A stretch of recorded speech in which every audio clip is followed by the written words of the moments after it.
ఇక్కడ అబ్బబ్బబ్బబ్బబ్బబ్బబ్బా! ఏంట్రా ఇంట్లో పెళ్లి పనులు పెట్టుకుని నన్ను ఇక్కడికి లాక్కొచ్చావు? చాలా పనులు ఉన్నాయి నాకు. నాన్న ఏంట్రా అంత మీ వల్లే. నేనేం చేశాను? అరే ఏ మాటకు ఆ మాట గాని ఈ పెళ్లి కొడుకు గెటప్ లో మొరారి సినిమాలో మహేష్ బాబులో ఉన్నావురా. నీ పుత్ర వాత్సల్యం పక్కన పెట్టినా. ఏమైందిరా? ఎందుకు అలా చిరగ్గా ఫేస్ పెట్టావు? నువ్వు చేసే హడావుడి చూస్తుంటే నాకు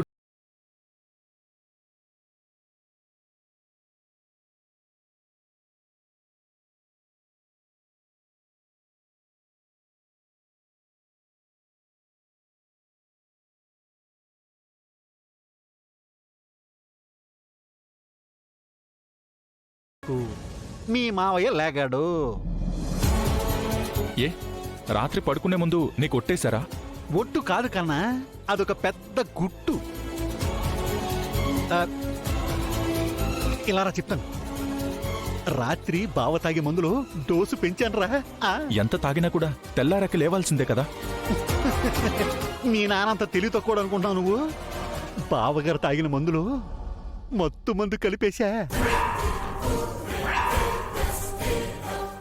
ఆ మత్తు ప్రభావం పనిచేసే టైంకి నువ్వు పెళ్లి గురించి అడిగావు. సరే చేసుకోపో అన్నాడు. అందరూ ఆజ్ఞని పెళ్లి చేసుకోవడానికే అనుమతి ఇచ్చారు అనుకుంటున్నారు.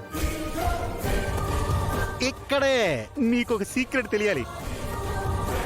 యుద్ధంలో గెలవడానికి మహాభారతంలో ధర్మరాజు లాంటోడే అశ్వత్థామ హతః అని గట్టిగా అరిచి కుంజరహ అని మెల్లగా చెప్పాడు.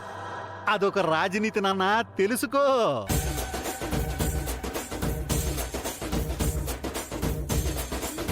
భారతమేమో కాని నిజం బయటపడితే మన భారతం పడతారు మావయ్యలు. ఏమీ జరగదు పోరా.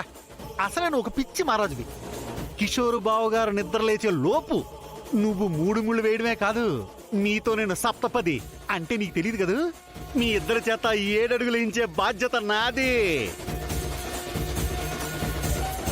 ఇది అన్యాయం మావయ్య. అన్యాయమనే కదా నేను కూడా రామా